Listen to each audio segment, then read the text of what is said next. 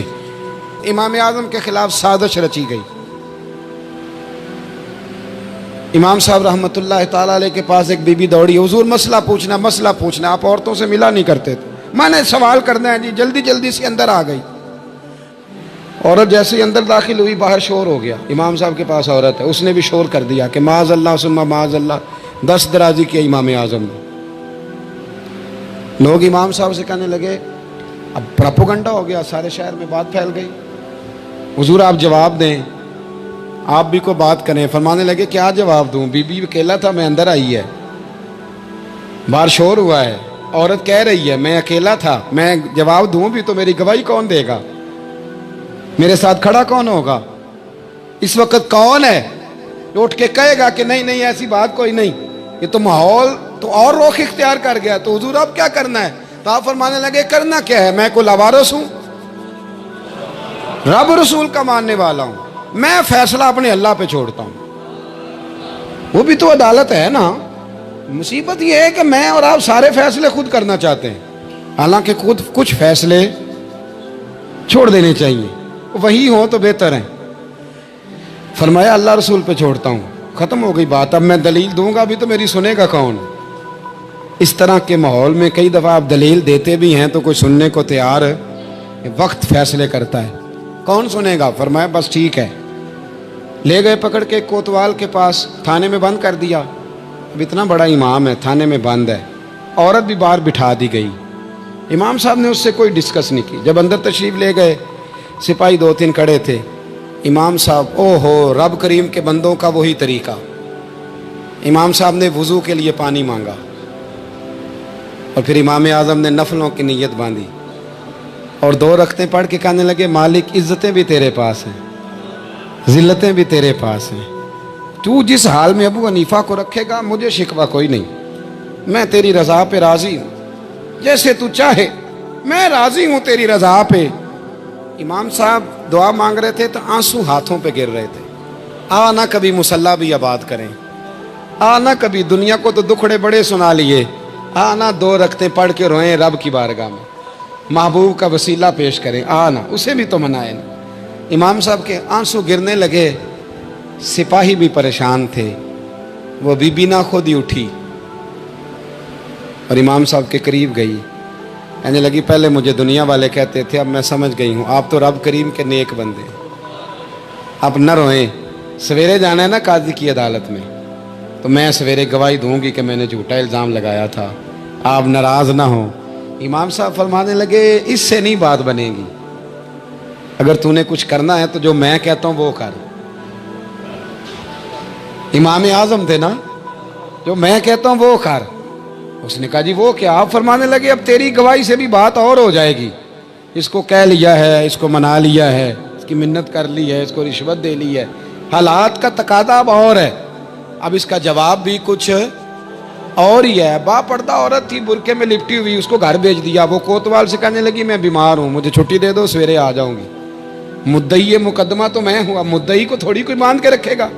خاتون گھر چلی گئی، صبح قاضی کی عدالت میں مقدمہ لگا، امام صاحب رحمۃ اللہ علیہ کٹہرے میں کھڑے ہیں، یار بڑا مشکل ہوتا ہے معزز آدمی کا کٹہرے میں کھڑا ہونا، لیکن مخلوق تو فنکار ہے، اس درجہ کے پل بھر میں یہ سنگے در کعبہ سے بھی اسنام تراشے، تم کون ہو کیا چیز ہے داغے کبابی، لوگوں نے تو مریم پہ بھی الزام تراشے۔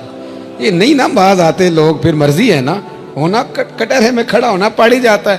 کٹہرے میں کھڑے ہیں امام اعظم، تو قاضی پوچھتا ہے آپ کی بڑی قدر ہے، بڑی اہمیت ہے، تو آپ اس عورت کے بارے میں کیا کہتے ہیں؟ تو امام صاحب فرمانے لگے یہ جو کہہ رہی ہے اس سے پوچھ لیں۔ تو خود خاتون کہنے لگی میرا امام صاحب سے تعلق ہے۔ آپ فرمانے لگے ٹھیک کہتی ہے۔ ساری بھری عدالت سب لوگ حیران، حضرت تعلق ہے؟ فرمایا ہاں۔ کس طرح؟ فرمانے لگے میری بیوی ہے، زوجہ میری اہلیہ ہے۔ جناب کس طرح؟ فرمایا محلے کی بیویاں بلا لو، اس کے ابا کو بلا لو، چہرہ دکھا لو۔ وہ سارے لوگ جمع ہو گئے، چہرہ کھول کے دیکھا تو امام صاحب کی زوجہ تھی۔ امام صاحب نے اس خاتون کو کہہ کے بھیجا تھا کہ یہی برقع میری بیوی کو دے کے سویرے بھیج دینا، یہی والا برقع جو تو نے پہنا ہے، اب گھر جا اور میری اہلیہ کو یہ برقع دے کے بھیج دینا۔ وہ برقع دے کے اس نے بھیج دیا۔ جب امام صاحب رحمت اللہ علیہ کی اہلیہ ثابت ہو گئی کہ یہ تو امام صاحب کی اہلیہ ہیں جو کھڑی ہیں، اب وہ جو سازش رچنے والے تھے وہ دائیں بائیں دیکھ رہے تھے، تو امام صاحب نے ایک بات کی جو بڑی شاندار ہے، فرمایا تدبیریں تم نے بھی کی تھی، پر جو تدبیر میرا رب فرماتا ہے نا، جو تدبیر میرا، فرمایا یہ ابو حنیفہ کی تدبیر نہیں، یہ تدبیر میرے اللہ کی ہے جو اس نے مجھے عطا فرمائی، مجھے سجھائی۔ اب قاضی صاحب نے حکم دیا کہ جتنے لوگوں نے الزام لگایا ہے وہ سارے معافی مانگیں، وہ آئیں جس نے بات کی۔ بھائی وقت کو دیکھیں، فیصلے اللہ کے حوالے کریں۔ ہم لوگوں نے جھگڑے کر کر کے، دلائل دے دے کے، بحث کر کر کے معاملات کو اتنا الجھا لیا ہے۔ آپ یقین کریں ایک ایک خاندان کی 15 میٹنگیں اور پنچایتیں ہو جاتی ہیں، پر رزلٹ صفر ہے۔ وہ جی وہ فلاں چودھری صاحب اس کے ساتھ مل گئے تھے، فلاں آدمی ادھر چلا گیا تھا۔ آپ تھوڑا وقت دیں، صبر کریں، استقامت کا مظاہرہ کریں۔ آپ دیکھیں حالات کس کروٹ بیٹھتے ہیں۔ کئی دفعہ صلح کی پیشکش کی جناب ابو سفیان کو، لیکن وہ مانتے نہیں تھے۔ حضرت عباس فرماتے میں نے کئی دفعہ انہیں کہا، حدیبیہ میں بھی میں نے کہا، انہوں نے سخت شرائط کے ساتھ صلح کی، لیکن جب حضور لشکر لے کے گئے نا میدان میں، توجہ ہے میری بات پر، 10,000 کا لشکر گیا تو پھر ابو سفیان خود اٹھ کے حضرت عباس کے گھر گئے، کہنے لگے میں نے تو آج آپ کے بھتیجے کی شان دیکھی ہے۔ تو حضرت عباس کہنے لگے ابھی بھی وہیں کھڑے ہو، یہ بھتیجے کی شان نہیں، یہ اللہ کے محبوب کی شان ہے، یہ رسول کائنات کی شان ہے صلی اللہ علیہ۔ تو کہا اب میں صلح کرنا چاہتا ہوں، اب میری صلح کرا دو۔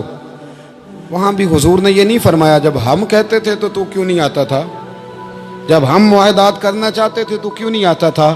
میرے محبوب نے عزت دے دی، فرمایا تیرے ساتھ بھی صلح ہے، تجھے بھی معافی ہے، اور جو تیرے گھر میں داخل ہو جائے گا اسے بھی معافی ہے۔ ختم ہو گئی بات۔